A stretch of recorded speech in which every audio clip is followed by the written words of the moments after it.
Hello from Maduro. We are here today at Mīzeļu Mopši closing of the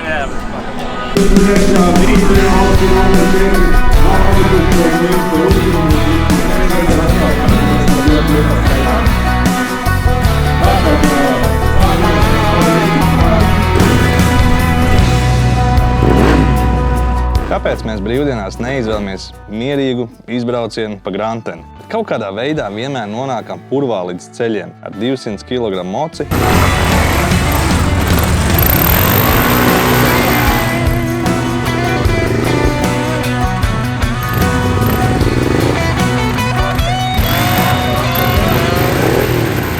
Šodienas moto sarunās Artis Grīnvalds, zemesargs, vīrs, tēvs un Mīzeļu Mopsis. Artis ir daļa no motoklubiņa, ko sauc Mīzeļu Mopši. Entuziastu kompānija, kas ar adventure močiem regulāri pārbauda fizikas likumus Latvijas purvos un Gruzijas kalnos. Katru izbraucienu iesāk ar frāzi šoreiz 100% pa mierīgo, bet šī epizode nav tikai par močiem. Tā ir par vīriešu iekšējo konfliktu starp komfortu un izaicinājumu, par to, kas notiek, kad dzīve kļūst pārāk ērta, par izaicinājumiem, risku, atbildību un vajadzību sevi pārbaudīt. Ko nozīmē Mīzeļu Mopsis? Un vai šoreiz būs 100% pa mierīgo? Mani sauc Rihards, un šīs ir Auduro moto sarunas.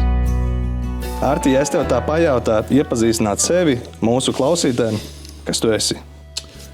Jaunietis, 45+, 2 dēlu tēvs. Cenšos būt aktīvs un nevis ar stāstiem iedvesmot, bet ar piemēru.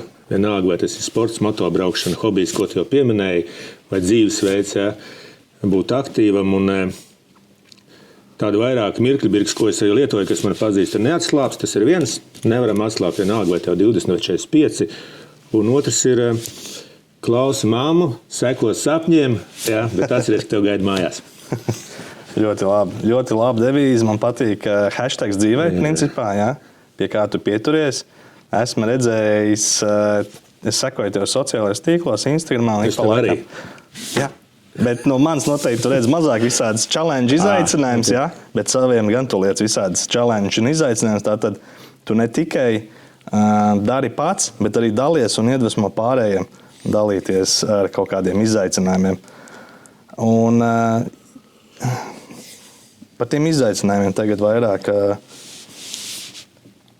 Vai tev vienmēr bijusi vajadzība pēc tiem izaicinājumiem? Vai tas atnāca ar gadiem? Tu teici 40+, un tas ir varbūt tā, ka dzīve varbūt jau jaunībā bija izaicinoša, varbūt tagad viņa mazāk tie izaicinoši iekšā, un tu pats meklē izaicinājumus, vai kā īsti ir tagad?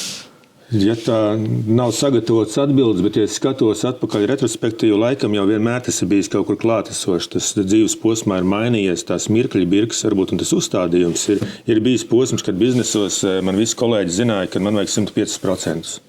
Ja ir kafija, tad vajag arī to konfektīti nolikt klāt. Ja vienalga, vai tas klients servis, vai tas ir kaut kāds, ko tu dari.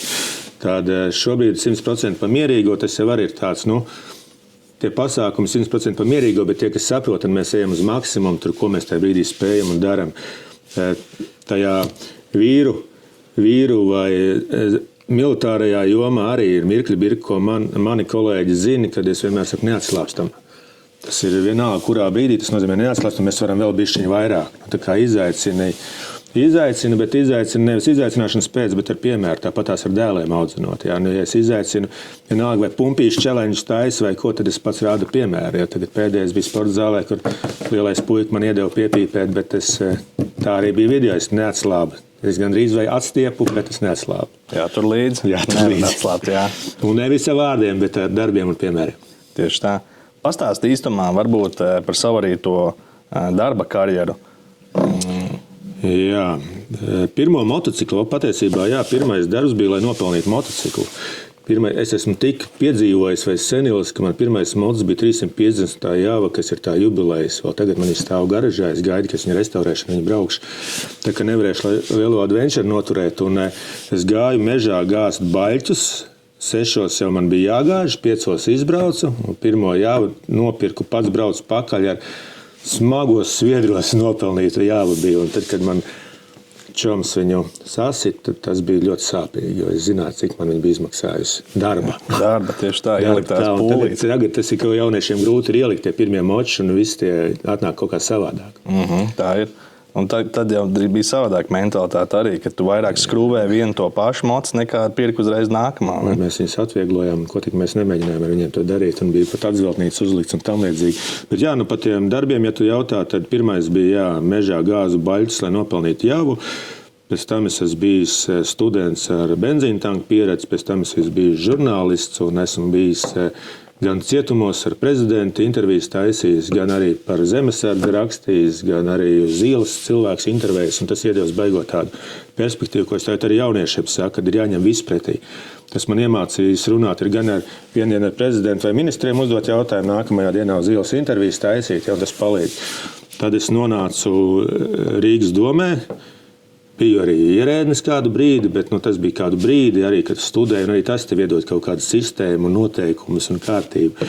Un tad es esmu bijis 2 bankās mārketingā. Tik sens esmu, ka bija Parex banka, un tik sens, ka bija Hansa banka. Pēc tam es esmu izdauzījies privātos biznesos un dabūjis, kā citiem liekas, brīvības garš, bet no otras puses arī lielu atbildību pienākums un sevi challengeot, katru dienu celties augšā un darīt. Un tad es esmu ilgu laiku telekomunikācijās LMT nostrādājis, bet arī mārketingā, klientu pieredzē, dizainā. Paralēli ir mīzeļmopši, kas ir hobijs, un šobrīd atkal mārketings un e-komercija. Tā, pa profesionālo. Izklausās ļoti tiešām dažāda pieredze un dažādi iespaidi. Droši vien visās karjeras kāpumā ir bijis tā paša grūtības, izaicinājumi, līdz kaut kam izaugt. Bet tagad atkal par tiem močiem. Tad tu pieminēji Javiņu. Kas sekoja aiz Javiņas un kā tu nokļuvi līdz Adventure? Pirms Javiņas bija Deltiņa, bet man nepaveicās. Man bija Deltiņa rokas ātrumiem. Jāatceries, tā bija atšķirība. Kājas ātrumi bija forši, rokas ātrumi krita ārā un tam līdzīgi. Bet tā arī krāsojām, ņēmāmies. Un nebija ķiveres, bija tikai kediņas, bija nobrāzti elkoņi. Tētim benzīnas bija jābičo vai jāsūc no Moskviča ārā. Tad bija Javīte, un tad bija baigā pauze. Tad sākās studijas, uz kurām es Javīte braucu, pēc tam bija studijas, darbi, un tad bija datoram desktops, uz kuru mainījās visu laiku motocikli. Un tu visu laiku tā kā ir tās memes, kas staigā apkārt, kad es tagad izdarīšu šito, un tad es nopirkšu to mocu. Tur bija R6, R1, visas žilets, tur bija Harleys, tur vēl nav bijis pagaidām. Ja? Pēc tam kaut kādā brīdī sapratu, ka tās žilets nav tas, ko es gribu, tad viņi pārgāja uz Adventure močiem, parādījās kaut kādi, bet visu laiku bija tās bildītes. Un tad atnāca, kāds var saukt par krīzi, vienkārši atnāca gada skaitlis 40, kad es sapratu, kad bija iespējams, ja ne tagad, tad es viņu nenopirkšu. Tad tas desktops mainīsies, tas memīts ir redzams. Un tad, savos 40 gados es uzdāvināju sev Adventure motociklu. Bija liela izvēle, ko tad ņemt, tas ir svarīgi, ka tu tagad pēc tādas pauzes ņem, un tad izvēlējos savu BMW 850 GS, jo es sapratu, ka, ja tu 40 sev dāvini, tad vienreiz tas ir jāuzdara tā, no sirds to, ko gribās. Un atceros, kā šodien, kad gāju salonā un sveicienu žēlstībām un kompānijai, kad viņi man teica, ņem Adventure versiju, tur viss ir, un es gribēju vieglāk, es gribēju braukt tetu, es biju saslims ar domu braukt tetu. Es biju KTM noskatījis, tad man atrunāja uz BMW, un tad es tikai man rāda Adventure, saku, nē, viņš ir vēl smagāks, vēl lielāks, man vajag mazāk. Džeks saka, tu gribēsi pēc tam šito, es saku, nē, man vajag to, un es pērku sev uz mūžu to motociklu. Tagad ir pagājis kāds laiks, un es domāju, ka man jau 2 gadus jau neiznāk kaut ko mainīt un upgradedoties. Jā, un tā es nonācu pie Adventure gaisa. Adventure gaisa, tas principā arī tam, kam tu gribēji to motociklu, izklausās pēc izaicinājuma jau. Es gribēju tētam, bija mazais KTM, bet to labi, ka es nepaņēmu. Man viņš nebūtu derējis, pēc tam es viņus testēju, sapratu, gaisa bija viss pareizi. Varbūt mēs nelietojam viņu gluži tā, kā viņi ir domājis vācietis, ja mēs kaut kur braucam bišķiņu vairāk, bišķiņu dziļāk, bet tur tas smaids un piedzīvojums parādās. Jā, tas tāds, un tur jau tas sākums bija, tu paņēmi to lielo motociklu, un pēc Javiņas pa vidu, protams, viss kaut ko bija braukts, bet nebija tā braukts. Un tad ar to GS vēl nobrauc 1000 kilometrus, vēl nees aizvedis uz servisu. Sveicienu žēlstību, ka man pasauc uz GS ralliju Latviju, tajā laikā viņš tādu taisīja. Un bija tie iebrauc mototrasē Vidrižos un kalns tur šitāds un kājām ved cauri un saprot, paldies, te es nebraukšu. Nē, tu brauksi, jo tur pavādās tādi paši, līdzīgāks te challenge. Un tad tu izbrauc, un tas gandarījums. Un tad bija gan dubļi, un mēs braucām ar tiem motocikliem. Tev liekas jaunas motocikls, tu esi dubļos līdz ausīm.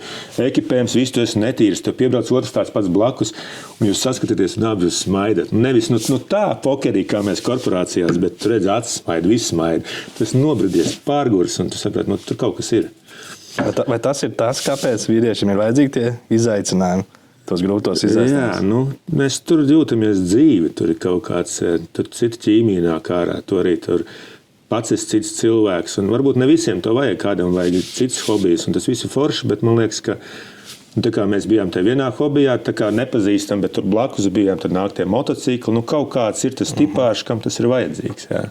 Egīls agrāk teica to, ka vīrietim vienmēr ir jāiet medīt to mamutu, un jādas mājās. Katram savs mamuts, bet viņš ir jāmedī. Tā mūsu izpratnē tas iet medīt mamutus, tas drīzāk ir braukt ar tiem mamutiem, lielajiem izaicinošiem močiem, tos šķēršus un tam līdzīgi, bet laikam stāsts jau tomēr pārvarēt un vēl jau vairāk pārvarēt kopā. Tur dažādi. Man vēl ir hobijs, tur es ar hokeju spēlēju un tam līdzīgas lietas. Man skriet nepatīk, tas ar man storijos redzams, man besīs skriet, man vajag kaut kādu mērķi pēc kā skriet. Vienalga tā ir bumba vai ripa, un tas ir atkal par to mamutu, kaut kas ir jāmedīt. Nevar tu vienkārši skriet, tu kaut ko vajag medīt. Un ar tiem močiem, ar ko es pats saprats, par tām žiletēm, kas uz desktop bija, varbūt tai posmā man viņa vajadzēja, bet pēc tiem 40 man noteikti to nevajadzēja, jo braukt par šoseju arī tagad ar adventure moci, es risinu visus savus tarakānus, ikdienas problēmas, tarakānus, viņi tur dzīvo. Iebraucot mežā, tev nav tam laika. Vai spēlēt hokeju, arī tu domā, kā izdzīvot tajā brīdī. Tas mamuts tev tulītās saspiedīs, tās sakni tev nogāzīs. Un tur jūties kaut kā tas ir laiks tev. Un kā tev liekas, kas tad būtu ar tiem vīriešiem, kuriem nav dzīvē šādi izaicinājumi, kuri tā kā izvairās no izaicinājumiem, ko viņi palaiž garām? Var jau būt, ka viņiem to nevajag, bet vispār jau dzīve sākās, es saprotu, ārpus komforta zonas vienalga, kur vai tas ir darbs, vai tas ir hobijs, vai tas ir sports. Komfortā kaut kādu brīdi ir labi, bet pēc tam jau, vismaz, es nezinu, man un tiem, kas man apkārt, es jūtu, ka tur tas nemieris tev urda un gribās piedzīvot, nevis nodzīvot. Tā. Man liekas, arī tie cilvēki, kas varbūt nemetās tajos izaicinājumos, ir bieži vien, kad viņi uztraucās par to, ka viņi riskē ar kaut ko. Vai viņi finansiāli riskē, moči iegādi, piemēram, vai viņi riskē ar savu veselību, vai ar kaut kādu savu laiku. Viņi domā, ka viņi te vai notērēs, vai kā. Bet kas ir šādiem cilvēkiem no savas pieredzes, ko tu teiktu? Nezinu, tas saka, mēs tagad aizējam psihoterapijā, bet pār konsultāciju tagad aiziet. Bet man liekas, ka tu nevari citiem daudz dot, ja tu pats neesi priecīgs, apmierināts ar sevi.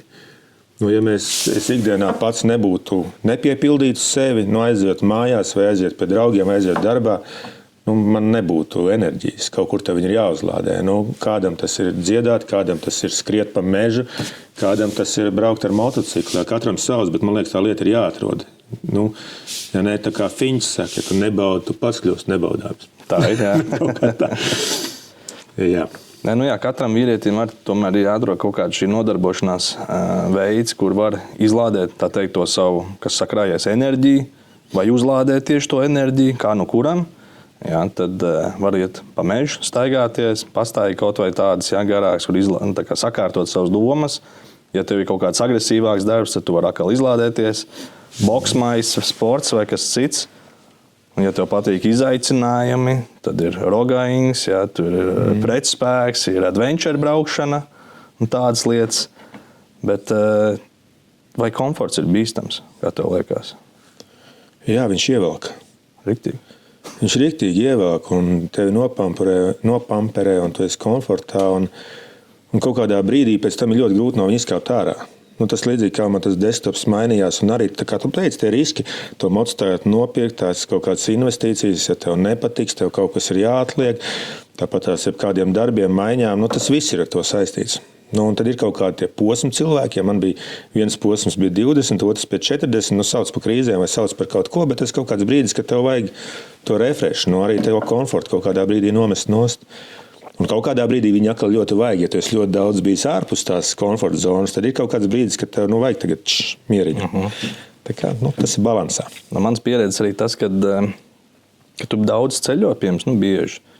ka tev tā rutīna tik dažāda ir īsumā, ka viņi tev sāk nogurdināt.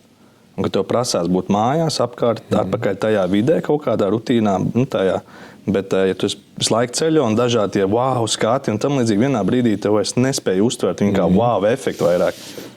Jo tu, man liekas, esi tā nokairinājis to savu smadzni, tad tev vajag to balansiņu īstenībā tajā visā. Jā, es varbūt neesmu tik daudz ceļojis, bet es esmu mārketingā ļoti daudz strādājis. Un tad ir visi tie mārketinga pasākumi un happening, un tad ar kaut kādā brīdī tu kaut kur nokļūst, un tev tā wow vairs nav. Un tu gribi vienkārši, es ar pārvācos dzīvoju mežā un skatos saviem buciņiem, un tas ir wow.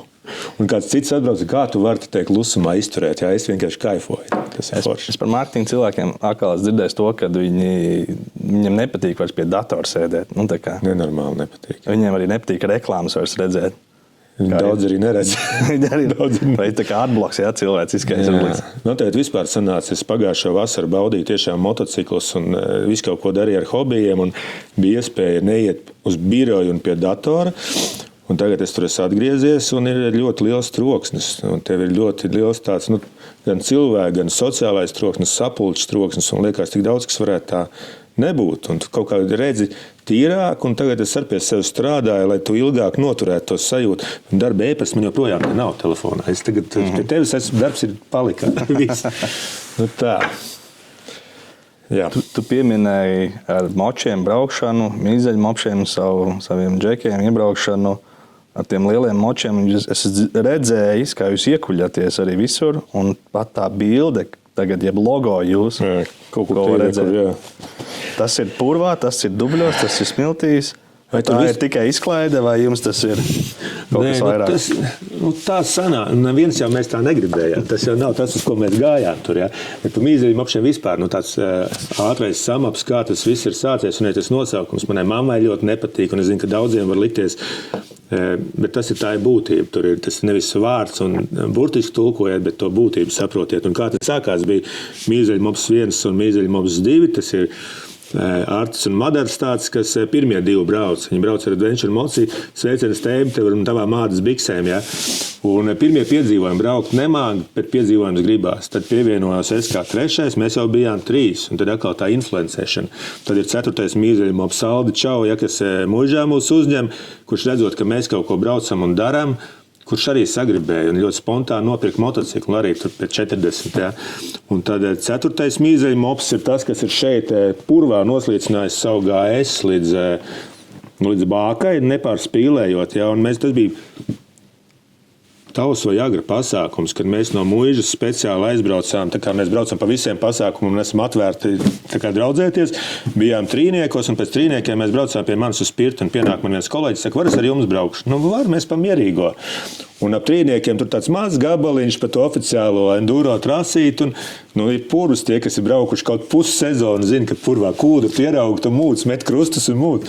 Mēs visi izdarījām šitā. Un tas čalis brauc pa vidu un tas skats bija vienkārši tā, ka viņam mocis pazuda līdz lukturim. Viņš sēž uz moča. Viņam tāda gara bārda, smaids līdz ausīm, tāds pilnīgi relaksēts. Un tajā momentā mēs bijām no smiekliem beigti gar zemi. To mociņš viens nekad nebūtu izvilcis ārā. Mēs tur ņēmāmies stundām, kamēr izvilkām. Un tajā momentā mēs piegājām. Pirmais, ko mēs pateicām, tas uzņemts mīzeļmopšos. Un nevis par to, ka viņš noslīcināja mocis, bet par to attieksmi.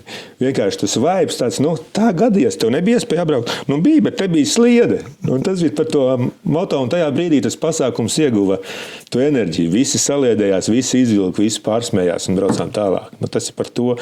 Un arī visi pārējie notikumi mums ir bijuši braucieni, ka mēs satiekamies, brauksim mežā, ir maršruts salikts vēl kaut kā. Braucam un tu jūti, braucam. Un tad kaut kas notiek. Vai tur izbeidzās motocikls, vai ir kaut kāda upe, kurai grūtāk tikt pāri, vai kaut kāds dublis norokās. Un tu jūti, viss sāk smaidīt, ir enerģija. Tas ir tas, kāpēc mēs to darām. Ļoti labi. Tu man pilnīgi iedeva enerģiju, jau saprotot to situāciju. Man ir gribās, vai nesāk iezēt? Mums ir, es saku, Egīls, mums ir vienā izbraucienā, kad viss var apbraukt apkārt. Grāvīts, bet iet kaut kāda baļķīša taciņa pār, tā kā tiltiņš. Ja? Visu var apbraukt apkārt, bet nē, mums ir izaicinājums, mums ir jāmedī mamuts, stumsim tagad lielos močus pār tam pussapuvušiem tiltiņam. Un tagad kāds tur lejā no tā grāvi, tur to mocīja kāds par augšu, zin kā viss tur dreb. un dabonam pāri. Un es vienīgais, veči, es negribu riskēt, jā, es apbraucu apkārt. Pēc tam dieģeki, viņiem tāds smaids kā tev līdz ausīm, man tāds atkal palaid garām. Bet, jā, sāku stāstīt, nepastāstīt, kāda tie mīzeļmopši, kāpēc mīzeļmopši. Tā situācija ir tāda, tas pats sveiciens Teibi tev vēlreiz, jā. Mīzeļmopši numur 1, tā situācija ir tāda, mēs piebraucam, tagad vienalga, tā situācija, te nevar braukt, Džeki. Nevajag to darīt, griežam riņķī. Un vienmēr, lai kāda būtu kompānija, atrodas viens mamutu mednieks. Mūsu gadījumā visbiežāk bija Artis, kurš vienmēr teica, brauc tā kā nav rītdienas, ja? Tas bija viņa teiciens. Man bija teiciens, mani gaida mājās, man nevienam nekas nav jāpierāda. Ja? Viņa slogans brauc tā kā nebūtu rītdienas. Un tad mēs tur tā balansējam, tad tu piebrauc pie tās situācijas, vēl tagad man ir arī video, kur tieši tas notiekās. Mēs sakam, griežam riņķī, un tad viņš stāv uz savu motociklu, pagriežas, viņam tonēts stikls, viņš tā pagriežas. Nesat mīzeļmopši, aiztais stiklu un dodās iekšā. Un tu saproti, pārējiem nav variants, mēs taču neesam mīzeļmopši. Un tā arī tas nosaukums, viņš nav izdomāts, viņš vienkārši tā viņš dabiski bija. Un tā tās situācijas atkārtojās, un tā tas bija. Un tad tas 100% pa mierīgu arī mēs vienmēr satiekamies, zinot, ka pagājušreiz bija tā. Džek, vai šoreiz 100% pa mierīgu. Tas arī nāk no leksikas, kas ir pa mierīgo. Sarunāts. Un atkal mēs esam tur. Atkal mēs smaidām. Ļoti labi. Jā, šis arī, man liekas, tāds atmiņās vienmēr paliek par tieši tie visi, kad viss aiziet vai nu greizi, apzināti vai neapzināti, bet tas paliek atmiņā un no tā pēc tam arī veidojas stāsts, ko atstāstīt tālāk. Un, man liekas, jums tas nosaukums ir izcili labs stāsts. Nu, tad, kad pirmoreiz izdzirdu, nepatīk, bet tad, kad saprotu vai pabraucam mums, tad saprotu, pa ko tas ir, pa to būtību, nevis tas vārdu salikums varbūt tā. Jūs angliski atradāt nosaukumu? Nē, bija daudz konkursu. Mēs visādi esam redzējis anglisko nosaukumu. Tu zini, kāds viņš ir? Nē. Chickenpox. Chickpox, laikam. Arvīds bija savos video. Arvīds Brānaus, viņš taisa savus video, un arī, man liekas, sezonas atklāšanā viņš jūs piemin kā Chickpox, jā, Chickenpox. Tāds. Šitā būs jāatcerās, kaut kur pierakstīšu. Ja mēs ilgi ņēmāmies, neatradām. Nebija kaut kā. Kā izskatās tipisks brauciens, kas sākās pa mierīgo? Vai viņš noteikti jau sākās arī pa mierīgo? Jūs kaut kur pulcēties, jā? Kāds ir mērķis? Kaut kā tāds tipiskais brauciens ir, arī tas jau viss ir cikliski. Pirmos gadus mēs bijām nenormāli aktīvi, mēs visus tetus izmalāmies visos virzienos. Un tas brauciens ir tā, ka ir čatiņš mīzeļmopšiem, sazinamies, braucam. Kāds uzmet maršrutu vai ņēmām tetas no sākuma, pēc tam jau mums tagad gadiem ir sakrājies kaut kāds teta posms, kaut kāds savs maršruts un liekas viņi tā kā kopā, ja. Biežāk tiekamies Circle K, kur no rīta mēs apēdam, jau skaidrs ir vistas vrapiņš, iedzeram koliņu, apskatāmies, vai mums visiem ir apdrošināšanas un tehniskās, jo ir gadījies, ka kāds atbrauc bez. Un tad mēs dodamies ceļā, un tad arī tāds vēstures lādīt, kāds viss veidojies. Tad viens no maršrutiem mums bija braukt uz Muižu, tā kā vienā mīzeļmopes pārvaldes Valacgrīvā Svētavas Muižu. Tad mēs braucām uz turienu un mums daudz maršrutu, kā tur nokļūt. Un tad arī tas sākums bija, ka mēs 3 vai 4 motocikli iebraucām tajā Muižas lielajā laukumā, visi dubļos. Un tāds, es neatceros, kurš to pateica, pieņemsim, ka es, lai būtu kaut kā vēsturē piefiksēts, kā būtu šito laukumu piepildīt ar motocikliem. Un tāds naivs izmests gaisā kosmos. Un tad tajā vasarā, pavasarī mēs viņu piepildījām. Iemetot Facebookā pāris postus, tiekamies pie Apelsīna Ādažos, mīzeļmopši ved uz Muižu. Muižā, kas tur kaut kāds mazais pasākumiņš, un mēs tā aizbraucām, bet bija kļūda notikusi. Mēs bijām nolēmuši taisīt pie cirkuļa, kas Ādažos ir. Apostā meitene bija ielikusi pie Apelsīna. Un mēs pie cirkuļa sēž, atbrauc 2 motociklu. Un tā mēs tur sēžam, labi, 4 tā brauksim. Tā maršruts ir, pamierīgo. Un atbrauc laikam 5. čalis un saka, klausies, kas tie, kas pie Apelsīna tur tusē? Mēs piebraucam pie Apelsīna, tur 40-50 motociklu. Un tā, ja mēs vienkārši paustu iemetām, likās, tu tagad tādi sāc dalīt džīpi. Nē, es pēc trases, mēs brauksim visai aiz muguras jums. 40 močs tagad navigēt, Ādažas smiltis. Pirmie maršruti, es braucu pirmais, pašam kājas mīkstas. Nav jau laika pastīties, kad brauc, vēl kāds brauc, apsēs 5 motocikli, pārējie sagāzušies. Tā kāds 10 minūtes viņus savilkās, tad tu dzirdi, kā viņi latviešu valodā gānās, bet visi smaida, un tu saproti, kaut kas ir, visi krituši, apgāzušies, ko tur man jau likās, ka te būs. Un tad tu sākās, mēs pa mierīgo. Tad aizbrauc uz Muižu, viss priecīgi, un tā tas jau kļuva par tradīciju. Tad cilvēks saprata, kas ir? Jā, tad cilvēks saprata, un tagad nākamās reizes, kad es staigāju pulcēšanās punktos, dziedu savu dziesmiņu, mamma man teica, kas jau visiem griežās ausīs, un šoreiz pamierīgot, tad es jau redzu pēc sejām, kas to saprot un kas vēl nesaprot. Es pats biju arī pie jums Muižā uz sezonas noslēgumu, arī ar Duro džekiem. Brauciens bija ļoti izaicinošs, un tie braucieni jau parasti ir tā, ka tiem pirmiem, kā tu saki, svilpodam, tie, kas aizmē, bieži vien tas ir cits brauciens pavisam. Vai nu viņi ķer visu laiku, mēģina saķert, vai arī viņi jau brauc pa dažām risēm dziļām. Jā, tur ir vēl viens tas vibes, kas mums ir, ko mēs ļoti uzsveram. Labi, sākumā visi noteikumi braucam sev gaida mums mājās, tas tā kā, to uzsver, bet tas jau katram cik nosēžās. Jā. Bet parastajā kompānijā vienmēr jau ir kā vairāk večers sākās. Bet mums tas ir moto pārgājiens, ko mēs ļoti sakam. Tā nav sacensība. Ir mums agres taisa gongas, bet viņam tiešām tad ir gonka. Jā. Mums tas ir moto pārgājiens. Mums nevienam nekas nav jāpierāda, tāpat mēs pierādām, bet oficiāli nav. Un vēl ko mēs vienmēr darām, es esmu viens no tiem, kas brauc, nevis tāpēc, ka es esmu braucējis bremze, jā, es zinu, ko es par mani domāju, bet es braucu pēdējais kā savācējs. Tas ir arī no tā mūsu otras kopīgās nodarbes, jā, es braucu kā pēdējais. Un es ņemos pa to aizmuguru, un tur ir tie izaicinājumi, tur ir tā īstā esence, jo tie pirmie sportisti, viņi jau aizvāk, viņi ķer tur citu kaifu pa tehnikas. Un tie pēdējie, tu redzi, un tur arī viens no jūsējiem, es atceros, man atklāja, ka viņš pie mums sācis braukt, un tagad viņš brauc kā ninja, ka līdzi nevar tikt. Man tur vēl daži no tādiem ilgadējiem, kas ļoti, ļoti vāji brauc lielo mocu un atbrauc kediņās bez ekipējuma, un man ir augsts sviedri un ieraugs smilts, viņi krīt un ņemās. Bet tā motivācija ir, un tad, kad es viņus esmu dabūjis līdz galam, un es redzu, ka nākamajā gadā viņi atkal atbrauc, trešajā gadā viņi atbrauc, un tas skills, kā viņiem aug, tad tu kaut ko esi influencējis. Un tu redzi, ka viņi jau brauc labāk par tevi, un tu saproti, savu darbiņu esi izdarījis. Ček, smaids ir. Tā, un tur ir galvenais ir tas vibes, ka tas ir pārgājiens, tā nav gonga, tā ir kopā būšana, ja? Un vēl ko mēs ļoti cenšamies, ka tas astes gals un to priekšu mēs dalām pa tām grupām, ja? Ka mēs ļoti daudz mācāmies viens no otra, jo tu viens vari skatīties YouTube, otrs tu var piedzīvot un redzēt, kāds ir patiesībā. Un ja tu redzi, ka viņš izbrauc cauri, viņš tai kalnā uzbrauc, tad fiziski to var izdarīt. Kas man vēl patikās ne tikai par tiem izbraucieniem, bet arī vakarā tajā pašā Svētupes Muižā, kad sanāca tad visi kopā un kas tad dalījās tajos iespaidos. Mēs tur tā un šitā braucām un visādi, zin kā, tie shenanigans, ja angliski sakot, arī notiek vienam pret otru, kurš tur kaut ko tur vienam mocim izdarīja, kurš tur nakļien uzlīmē vienam citam nezinot. Ja, tur KTM, Yamaha uzlīmīts, kaut kas sāk līmēt, Yamahām kaut kas KTM sāk līmēt, un tad pats labākais kulminācija, kas tur bija? Kad tiem močiem. Kā viņus pārvietoja, jā, vispār tu iznāc ārā no pircēja, no kurienes un viss moči pārvietot, pārstumt vispār citās pozīcijās un priecājās un vibes notiekās. Un tad ir visi tie aktivitātes, ko darām. Vēl viena lieta, jā, kas mums ir, mēs esam ļoti atvērti sabiedrība, jo moči ir par ko? Moči ir par brīvību, par kopā būšanu, par mindset. Tas nav tur viens klubs, otrs klubs, Outdooro, tur mīzeļi, mopši, agres, visi. Adventure, man liekas, ir tādi, kas ar visiem grib draudzēties. Katram kaut kāda sava fiška, bet mēs gribam draudzēties. Un mums ir interesanti no pirmā gada ar mums tusē arī īstie motobraucēji ar vestītēm. Tā ar Hārlijiem, kas atbrauc, un viņi ir katru gadu klāt.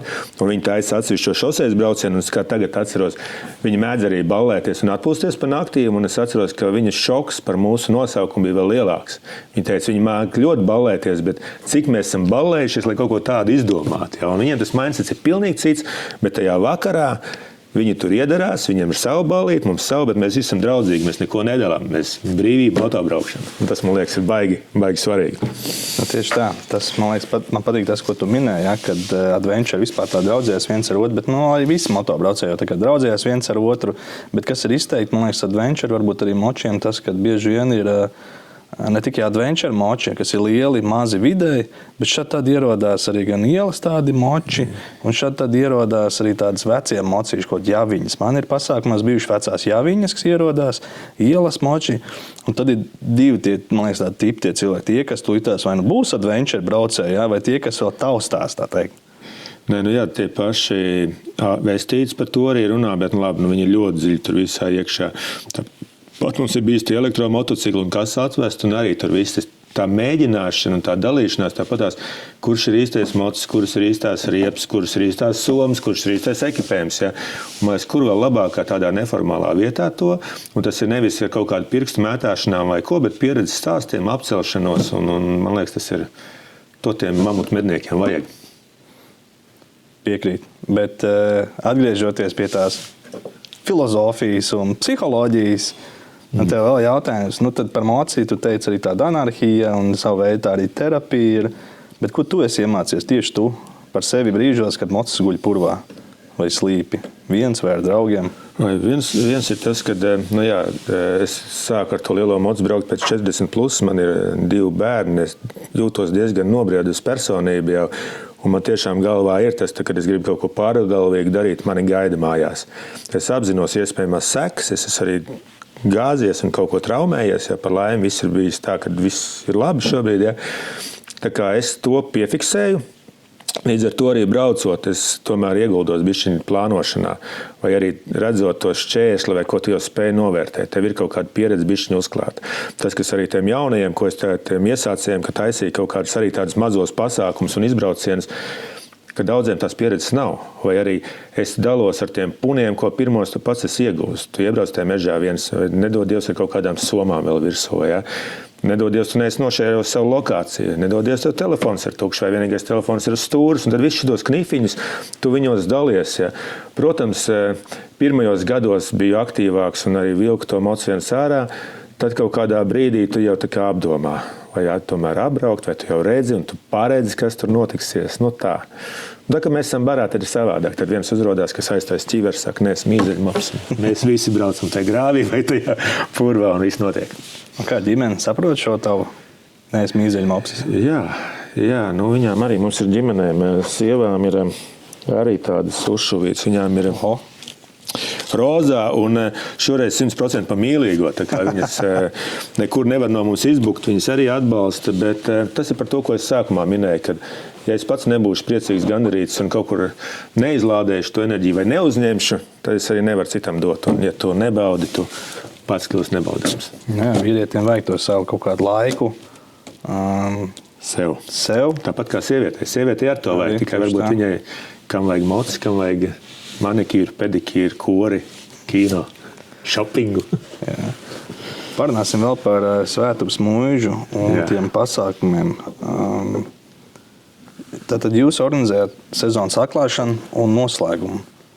Jā, tas viss, lai saprastu, atkal tie mūsu pasākumi, tie nav tādi pasākumi, ko mēs tā kā ieplānojam, tur ļoti sarežģīti organizējam tam līdzīgi. Tas pirmais, kā es stāstīju, dzima spontāni. Tur bija vibes, un mēs sapratām, ka mums tur 10 eiro vai cik bija kaut kāda dalības simboliskā, lai nosaktu elektrības rēķinu, bet tā doma bija, ka mēs iegūstam baigi daudz personīgi enerģijas. Tu redzi tā cilvēka acis, tev ir enerģijas apmaiņa, tev līdzīgie cilvēki, un tu tā riktīgi uzlādies, tev būs kaut kāds riktīgs, un tāpēc tā pasākuma vai darām vēl. Un tad ir nākamais, un viņi paliek lielāki, un tas ir ekspektācijas lielāks, un mums pašiem, ja darām, tad to 105%, vajag to konfektīt uz tās skrūzītes, un tu visu laiku tā kā challenge'os sevi, un tas challenge, ja. Un tā arī ir bijis, un tad ir gan tās noslēguma, gan atklāšanas, viņi katru gadu gan maršruti plānoti, unikāli, gan kaut kas mēģināts muižā likt klāt, un tad vēl pienāca Gruzija klāt, kas arī bija tāds pēc būtības fans priekš sevis. Tur ir vesels stāsts, kā mēs tur nokļuvām, kā tas beigās ir iegriezies. Ja? Nu tā. Un tad tā muiža vēl pa vidu bija. Tā ir mūsu, ja tev ir šī skaistie apartamenti, mums ir muiža necilā, kur mēs braucam. Nu arī tā. Bet ir vajadzīga kaut kāda savā vieta, ne? Kur aizbraukt vai tikties vismaz. Nu. Ir vienkāršāk. Ir vienkāršāk un ir kaut kāds punkts, saku, kur braucam uz muižu, tikai jāizdomā maršruts. Jā, mums agrāk bija arī garāža, kur mēs mūždien tikāmies, ar močiem piebrauc, un kamēr tur Kārlis skrūvē močus, tikmēr mēs tur sūc aliņas un runājam par visādām lietām. Bet kā tev liekas tādi lielāki pasākumi, kādas es organizēju, kādas jūs organizējat, vai tie pasākumi tiem dalībniekiem ir vairāk par braukšanu vai arī par to kopienu, ka viņi tā kā, tie cilvēki, kas grib būt kopienā, varbūt vēl nav, tur viņi arī iepazīst tos cilvēkus. Es domāju, ir dažādi pasākumi. Ir tādi, kam vajag sportu, kam vajag kaut ko pierādīt, sasniegt, un visu laiku vajag tās sekundes. Mums arī viens tāds ir mīzeļmops numur 7 čau. Jā, bet tas tie ir citi tipi pasākumi. Mēs mīzeļmops tas vairāk ir ap vaibu, ar kopā būšanu, ap piedzīvojumu. Tas ir piedzīvojums, nevis sekundes. Jā, Agrim arī ir foršas gonkas, bet tur ir cits vibes, un tas ir atkal baigi forši. Mēs arī mūsēji arī pie viņa brauc. Jā, tā kā tas ir viss. Mums vairāk ir tā kopā būšana, tas piedzīvojums, pārgājienas, kopā šķēršļu pārvarēšana, ja, un beigās pie ugunskura tā mamuta apēšana, ja, ar sarunām, ar smiekliem, ar labi pavadīt laiku. Jā, man arī patīk tas, ka tomēr pulcējās tie cilvēki, kam tās ekspektācijas ir skaidrs, ka šeit no visa pa bišķiņām būs, jā, un ka nav tāda, ka tikai kas atbrauc rallijot, jā, un tad varbūt viņi nedabūna to, vai tieši otrādi, ko viņam sanāk braukt ātrāk, izaicināt sevi. Bet, kā tu teici, tie cilvēki, kas ar humoru var pieiet tām lietām, smieties un iepazīties, tie izceļ, tā teikt, vairāk no tā pasākuma. Tur vēl viena lieta, man liekas, ka ļoti daudz jau ir tie individuālie vilki, un es arī, piemēram, man ikdienā patīk braukt vienam.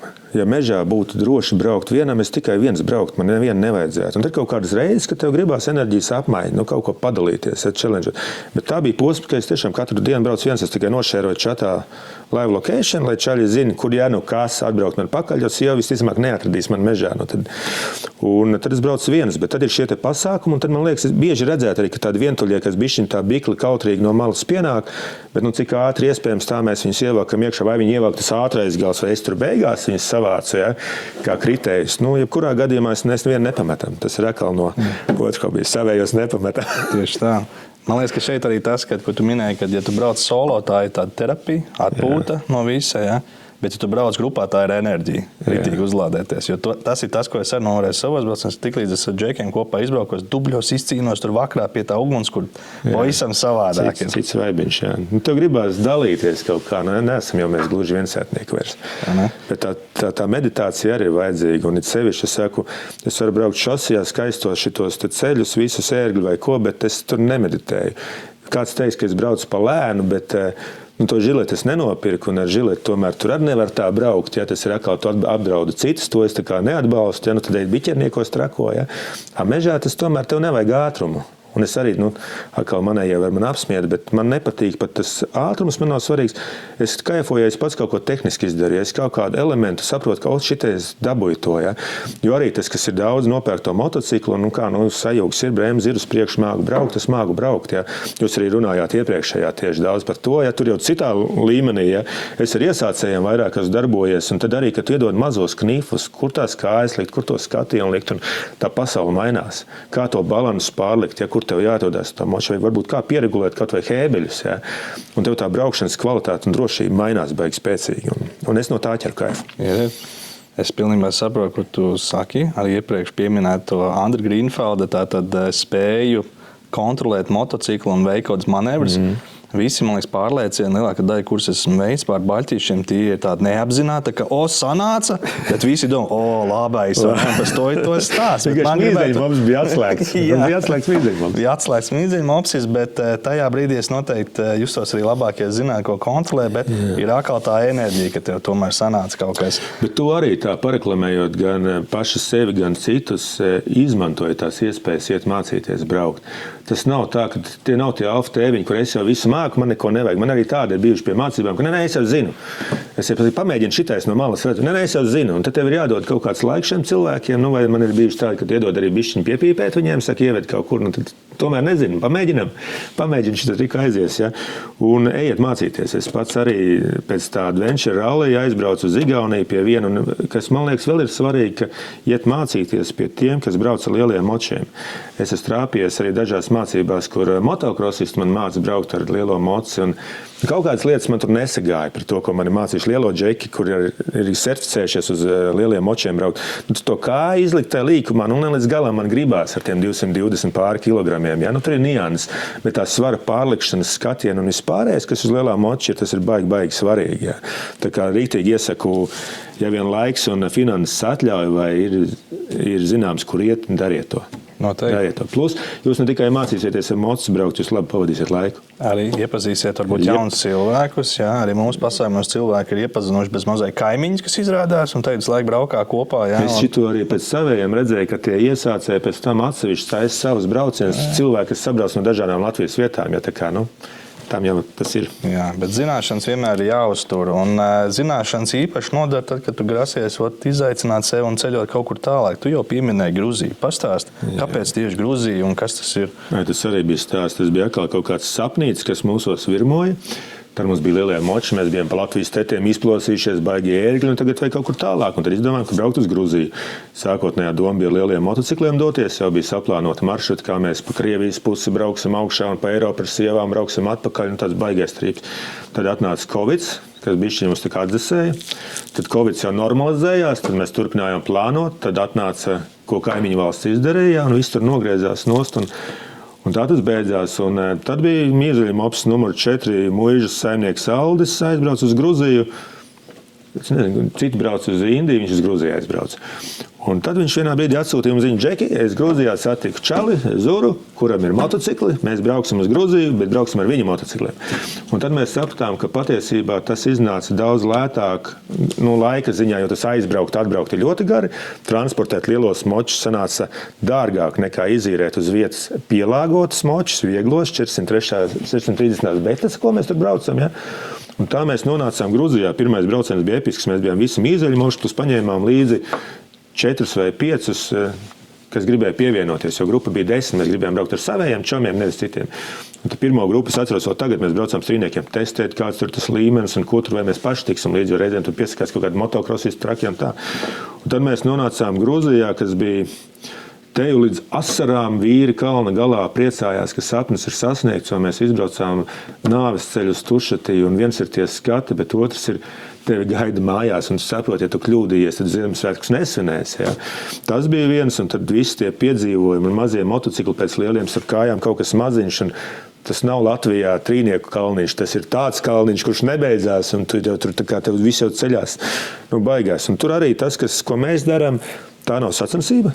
Tas ir piedzīvojums, tie ir Mīzeļa mopšu vibes, tā ir smiešanās, tā ir otra challengeošana, tāpat laikā atbalstīšana, palīdzēšana, ja tu jūties drošībā, plus labs gids, kur tu arī jūties, ka tu esi Gruzijā. Ja mēs brauktu paši, mēs tur apmaldītos, mēs pusi neredzētu, un arī, ja kaut kas notiek, ja kas ir neizbēgam, kaut kas notiek parasti, tad šeit viss to nosedz tevi. Tā kā, jā, un vakarā tu ēdi sašlikus, malko čaču, smejies par pavadīto dienu un apzinies, ka rīt atkal būs sporta nometne 8 stundas uz motocikla. Viss, kas večiem patīk, bet kā tev to fizo pastāst? Vajag. Es tā kā mēģinu sevi turēt plus mīnus, bet ir, kas atbrauc. Tad fizo var kompensēt, ja tev baigais skills, tad tu vari kaut ko kompensēt. Ir tādi, kas ir mēģinājuši arī sēdes nobraukt visu Gruziju, bet ja tas skills ir tāds, kā mums te plus mīnus vai 6, 7, kā teikt jaunieši saka, ja? Tā tev to fizo vajag, un diezgan vajag. Un patiesībā, ja tas fizo nav, tas arī ļoti bīstami. Jo tev ir jāspēj ne tikai to mocu pacelt, un to vieglo pacelt ir viegli, bet tev rokas piedzenās, tev ir jāspēj to kompresiju uztaisīt, un tev bedrē vai tam akmenim, kas pēkšņi uzrodās pārlekt pāri, ja, tā kā fizo ļoti, ļoti vajag. Jā, mums bija Andrejs no Auduro. Pievienojas jums. Viņš ar ļoti daudz iespaidiem atgriezās. Viņš teica, Džeki, Gruzijā tas nav tas pats, kas Latvijā. Pavisam savādāk.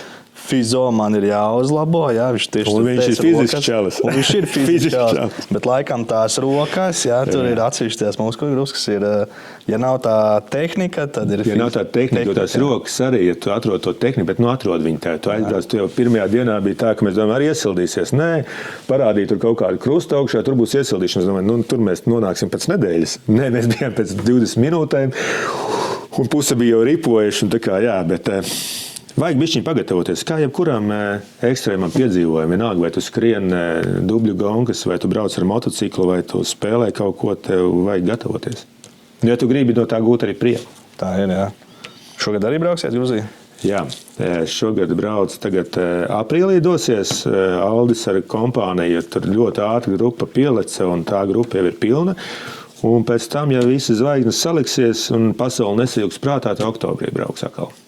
Paši tad 2 reizes gadā var aptuveni sakīt. Tas ir atkal. Katru gadu? Šobrīd jā, bet tas ir atkal, lai saprastu to mūsu vaigu. Ir sajūta, ka vajag, mēs braucam. Ir tie, kas grib, mēs braucam. Un tagad arī tie, kas ir interesanti, līdzīgi kā ar mūsu tiem atklāšanas noslēguma pasākumiem, citiem izbraucieniem, kas pa vidu spontāni rodās, ka mēs redzam, ka cilvēki atkārtojās. Mums uz Gruziju brauc cilvēki jau 3. reizi. Tas nozīmē, ka tas vibes tur ir foršs, un tur katru reizi jau tie skati ir citi, un laikapstākļi ir citi. Pagājušajā gadā es biju vienreiz, un Aldis bija pēc tam. Nē, cits aizbrauc, Rihards aizbrauc 2. reize, pilnīgi atšķirīgs Gruzijas. Maršruts pats viens un tas pats apmēram. Mēs aizbraucām par nenormāliem dubļiem. Es tādas Latvijā nebija redzējis, un tie dubļi vēl ir kalnos šitādos, un kalnu upītes tur viss bija kopā, un vēl akmeņi pa vidu. Un nākamie bija atkal karstumā, ja tā kā tur viss mainās. Forši prieks dzirdēt, ka jums grupas. Un pēdējot pa virs uzrunāt, tad arī kaut kādā 2. braucienā es tā atcerēšos. Jā, čau, Vadim. Sēžam noslēguma vakariņās pie Gruzijas galdiem, kā tur viss, protams, notiekās. Un tad, kad ir tas vīru aplīts pie uguns, kur katrs dalās kaut kādā savā emocijā, kas tur patika, nepatika, un tad tu redzi, ka džeki, kas stāstīja, ka ir izbraukuši pus pasauli.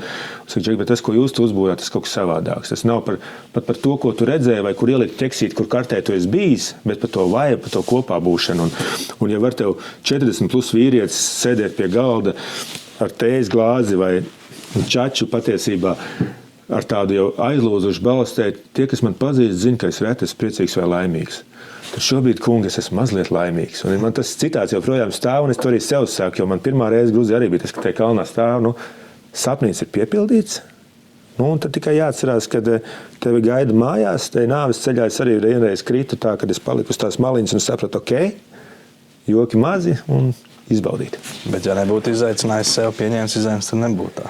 Tur Aldim, paldies, viņš man piespieda mazliet. Manā vietā tad ir vajadzīgs arī kāds, kas piespiež, ja? Protams, es arī otrā hobijā es parasti saku, kad ir jābūt, ja tu pats esi mazliet psihopāts labā nozīmē, tad kaut kādā brīdī tavu baterija nosēžās, un tad ir kāds cits psihopāts, kas pavāk, un tu saproti, ka tu neesi vienīgais, un tad tā enerģija turpina.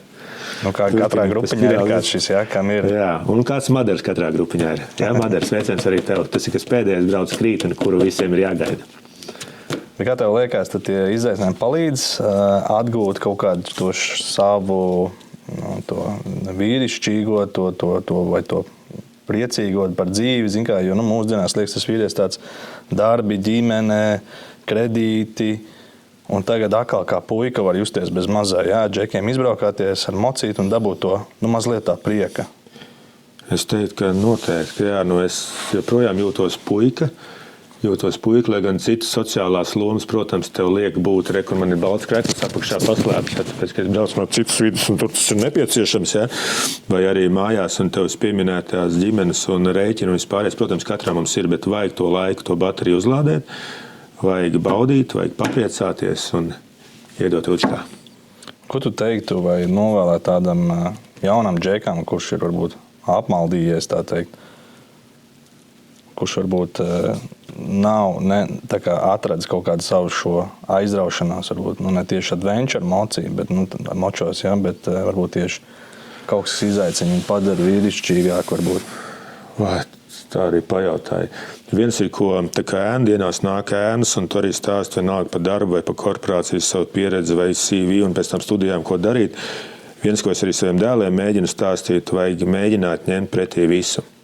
Kā arī sākumā teicu par to savu darbu pieredzi, žurnālists, benzīntanks, mešs, bankas, telekomunikācijas biznesa, tev katrs kaut kādu šķautni iedod. Tu nevari zināt savos 16, 18, 25, es arī savos 40, iespējams vēl nezinu, kas ir tas patiesais, ko es gribu un kas man rada prieku. Tā kā mēģināt eksperimentēt. Otrs ir, ko es arī saprotu, man ir tāds definējums interešu draugi vai burbuļi. Viens ir tajā hobijā, viens ir tagad man hokejā kaut kāds, tad ir šī moču komūna, un tās ir tās saliņas, kur tu to puiku ieslēdz, dabūni to enerģiju, un tad var atkal iet citās sociālās lomās un darīt to, kas ir jādara. Bet tev ir iekšā, tev ir uzlādēts baterijas, tā kā arī tiem jauniešiem vai kas vēl kaut ko meklējās, droši eksperimentēt. Tur arī viens tāds, tas gan bija no mācībām par publisko uzstāšanos runu, kad daudziem ir tā pirmā baile, vai tajā arī moto, kā tagad es tur piebraukšu, viņi jau tur visi pazīst, varbūt es netikšu līdzi. Tā Latvijas runājot fuck it no sērijas, kas ir ļaunākais, kas notiks? Tu apkritīsi, tev piecels, kāds par tevi pasmiesies. Tas, par tiem mamutiem runājot, tajā laikā alu cilvēkiem bija bail iziet ārā no cilts, viņi fiziski apēda. Mūsu gadījumā iedragā tavu ego. Kas ir tas ļaunākais, kas notiek? Ja tu nepamēģināsi, tad tu nepamēģināsi. Ir jāspēj pasmieties arī par sevi bišķiņu. Vajag, par mani visu laiku smējās. Tu pats vai tev? Es pats arī, taču jāvar. Kā tev liekas tagad par tiem pašiem jauniešiem? Būs mums nākamā, tā teikt, paudze, kas brauks ar adventure močiem vai uz elektromočiem vai vispār nebrauks? Nezinu, es saviem dēliem, sākās Covid, arī nopirku, daudz viņam neprasīja, vai viņi grib vai negrib, nopirku krosa motocikliņus. Vienām mazāk, vienām lielāk, un sākām braukāties un apzināti nopirkt ar degvielu, ar benzīnu, lai viņš sajūtu to benzīnu smaku, kas man no bērnības ir nostalģiski un mīļi. Ja. Es ļoti labi apzinos, ka viņi visi brauks ar elektriskām mašīnām, elektriskajiem motocikliem, un visticamāk lidos arī ar droniem, ja pasauli nesajūgs prātā. Bet šobrīd es gribu, lai viņi to izbauda. Un tagad es redzu, ka viņiem tas patīk, bet es arī neesmu, elektromots arī bija viens stāsts, es aizbraucu un notestēju, es teikt aizmirsu, kā to močus tur sauc, ja, viņi arī pie mūsu pasākumā bija, bet es nievājoši piebraucu un teicu, kas tas pa gludekli ir, un viņš apvainojās tā moču dīlers un teica, kamēr tu neizbrauksi, es tev prom nelaidīšu. Un es izbraucu, un man smaids bija līdz ausīm. Līdz ar to tas ir atkal par to mēģināšanu, ko es teicu. Arī tu elektromots nenoliec, kamēr tu nepamēģini. Ja? Es izbraucu, es pēc tam smaidīju 2 dienas un dalījos ar to pieredzi, jo tas pātrinājums, tas smaguma centrs, tā pieredze ir fantastiska. Vai es viņu gribētu braukt mežā? Šobrīd nē, kamēr arī es pretošos tam visam. Ja? Bet, ja man finanses ļautu, kā 2., 3. vai tai 5 moču kolekcijā, ko mēs džeki katrs esam, tad vismaz 5. Ja? Esam salikuši tāpat pa Hārlis. Es teicu, nē, tas nav man. Mīzeļmopšu pasākumā man piespieda izbraukt ar Hārli. Man smaids bija uz 3 dienām, jo es sapratu, tur ir atkal cits vibes. Jo kamēr es nebiju izmēģinājis, man bija kaut kāds stereotips. Ja? Nu, tā kā mēģiniet, piedzīvojiet. Jālauž stereotipi. Jā. Challengeojiet visu laiku. Runāt pēc pieredzes, nevis pēc iedomā. Tieši tā, un nepakļaujies citu viedokļiem. Yes. Kurš ir bijis tavs grūtākais brīdis uz motociklu? Nē, nu labi, tādas salšanas, tas ir sīkums, jo nosalis jau savā 18. aprīlī, kad ir man dzimšanas diena, un es svinēju tos 40 gadus, braucot pa sniegu un krusu, jo 40 gadus veči nesvin, tad es viens pats devos, nekas, ka snīgi tajā brīdī. Bet tas tāds sīkums, grūtākais fiziski, droši vien arī ir tā pati Gruzija bijusi tāda. Nu, jo tur lielo mocu iebraucot Latvijā tetā, tu viņi nevar izcelt. Tas ir fiziski grūti, bet tas ir tā. Bet tie paši nāves ceļi vai tie kalni, kad tu ej jau kādu labu laiku ārpus savas komforta zonas, un tu apzinies tās sekas, un tad ir dienas, kad tev sajiet forši, tev ritms, un tad tev no tā ritma izsit ārā, un tu saproti, cik tas notiek ātri, tad tev tas paliek gan fiziski, gan mentāli grūti kaut kādā brīdī. Nu, tad tev vajag to biedru atbalstu kaut kādu vai kaut kādu otru elpu pašam atrast.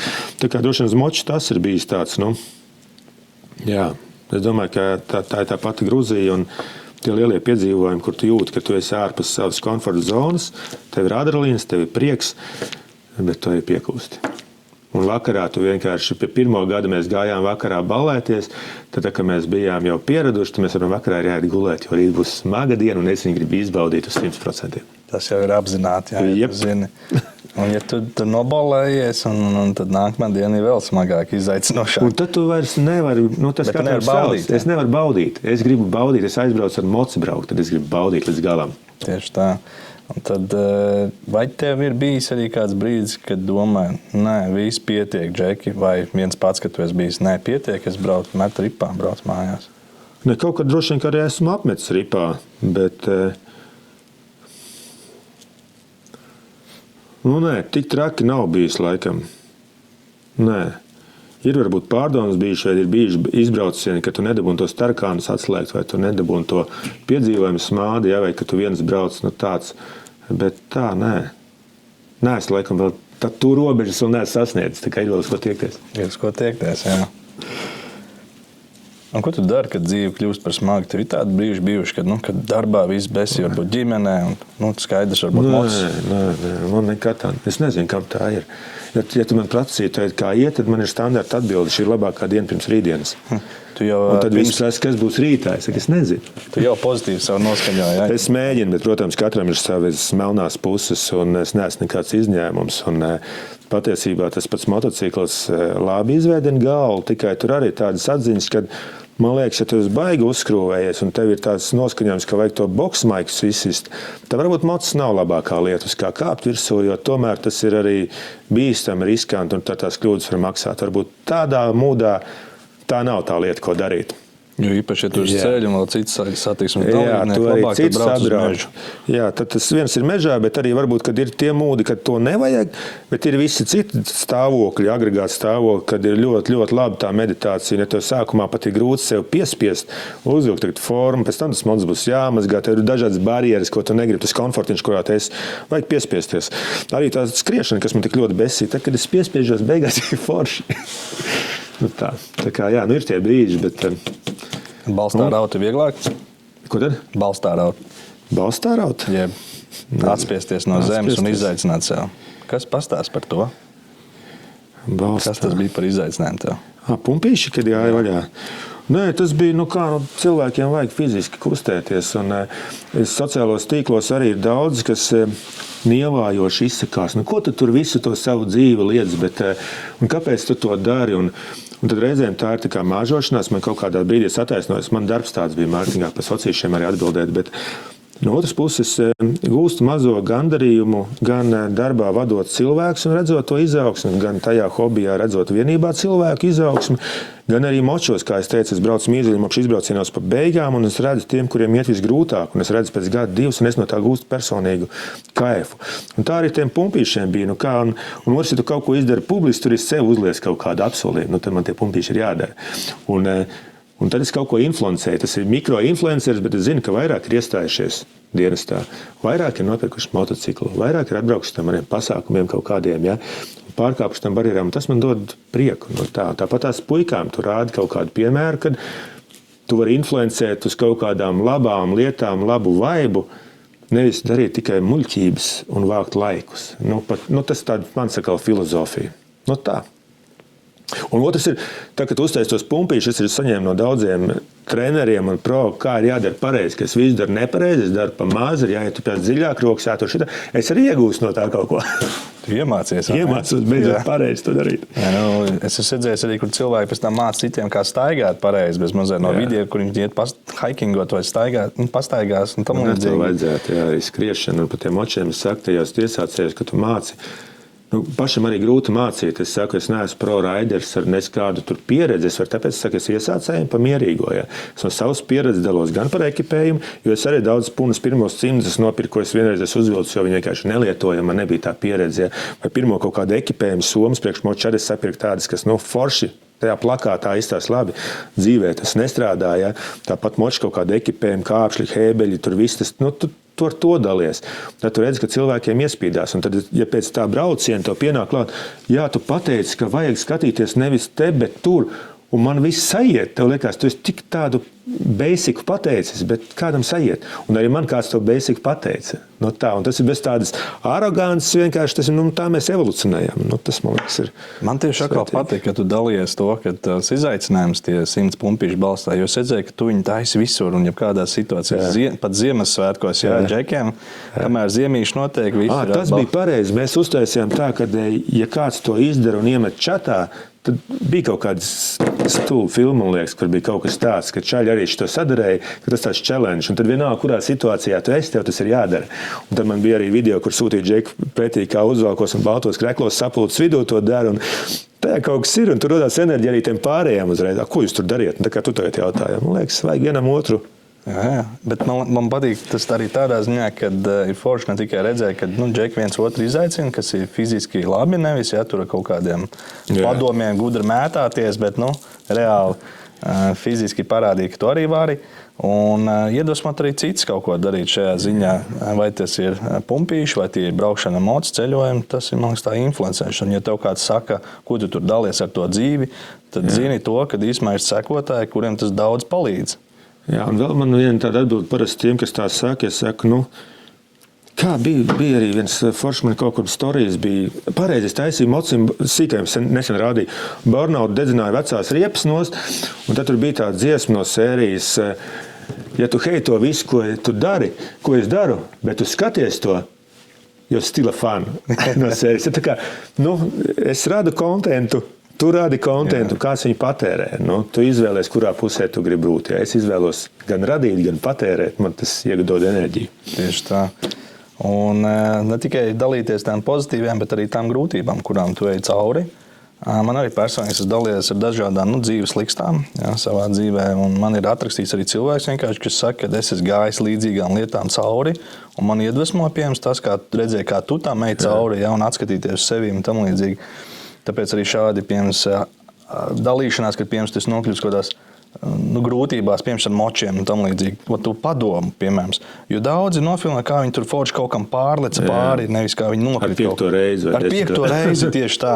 Un tas rada tos maldīgos priekšstats arī. Facebook dzīvi saucamam. Tāpēc bez filtra, man liekas, ir pat vērtīgāk, ka tu padalies ar tām atziņām un tām mācībām. Kaut kādu filtru jau mēs tāpat visu uzliekam un kaut kā to tēlu taisam, bet, kam tu feiko? Mums jau tas mīzeļmopšu lieta vispār, tas ir priekam. Un tad tu jūti, ka tu esi dabisks, vienalga, vai tas ir to nosaukumu, mēs visā domājam, varbūt nesapratīs, bet tad atkal tas būtu kaut kas mākslīgs. Mēs tā mēs uzvedamies, tas mēs esam, mums nav tur koncepts vai franšīzes, kuras mēs tagad sēžam, mēs vienkārši ķeram prieku. Un ja mēs redzam, ka kādam vēl tas patīk, tad laikam kaut ko darām pareizi. Tieši tā. Kā mēs esam iemācījušies gan izvēl neskatīties reklāmām virsū, mēs jau sākam, man liekas, pamanīt arī tos cilvēkus, kas feiko mums vairāk. Ir vēlme pret tiem autentiskiem, tieši tā, notikumiem, cilvēkiem un pieredzi. Bet vēlreiz īsumā par šo visu tad raidījumu, ko es gribētu no tevī dzirdēt. Kāpēc vīriešiem vajadzīgi grūti izaicinājumi? Tev ir tāda viena skaidra atbilde. Grūti izaicināt, kāpēc vajadzīgi vīriešiem. Es nezinu, vai tikai vīriešiem. Man liekas, ka visiem. Visiem, jā, katram savs, bet dzīvē vajag krāsas. Dzīvē vajag krāsas tev pašam. Tev vajag izsist no tā komfortārā. Tajā momentā tev rodās dzirkstele enerģija gan ņemt, gan dot. Man liekas, tas ir nenormāli svarīgi. Un nenosēdēt tajā komfortā. Un ja tu tur esi iesēdies, vai tu redzi kādu, kurš tur sēž pa ilgi, un viņš kļūst nebaudāms, tad vajag kaut kādu mazo draudzīgo pušu. Vai tie ir pumpīši, vai tas ir mocis, vai tas ir kaut vai kafijas pauze. Es domāju, tā ar tiem pelēkiem pasauli pilnu un ir tik daudz stresa mums ikdienā, un gan globālā, gan lokālā, kad vajag arī mirkļus sev un Vajag varam uzlādēties un tad darīt lielas lietas. Vajag izaicināt sevi, bet labākais, ko es esmu dzirdējis, ir, ka mēs katrs rakstām savu dzīves grāmatu, un ja tu tagad būtu sarakstījis tik tālu to savu grāmatu, vai tev būtu interesanti viņu lasīt. Un tu vēl neesi pabeidzis to grāmatu. Vēl var tā kulminācija sekot. Jā. Šodien labākā diena pirms rītdienas. Klausies, kāds būtu tavs aicinājums vai novēlējums citiem adventure moto braucējiem? Aicinājums noteikti ir tas, ko mēs runājam arī pie tevis pagājušajā pasākumā. Cienam viens otru, cienam satiksmes dalībniekus, mēs gribam braukt, mēs gribam baudīt, tāpatās tie meži un daba. Tā ir mūsu meža un mūsu daba. Mēs gribam to ilgi baudīt, mēs gribam bērniem to atstāt. Tā kā atbildīgi to daram. Protams, ne visi mēs esam ar maziem grēkiem vai lielākiem grēkiem, bet ļaunprātīgi to nedaram. Pie tā piedomājam, tas būtu tāds viens aicinājums. Otrs ir, atbalstam viens otru. Iedvesmojam uz labām lietām, ne uz stulbībām. Atceramies, ka mūs gaida mājās. Tas ir arī tiem jauniešiem, kas 20 gados nopērk tos jaudīgos motociklus, kas varbūt vēl grib visiem kaut ko pierādīt. Mēs arī gribam, bet mums tā kā nobriedušāk, tad būtu tā vēl, ne visiem, bet gadās tā kā to paturiet prātā un, kā jau runājām, dariet, eksperimentēt, izkāpiet no komforta zonu, dzīve paliks krāsaināk un foršāk. Arti, paldies par sarunu. Tiekamies jaunajā sezonā. Tiekamies mežos. Čau!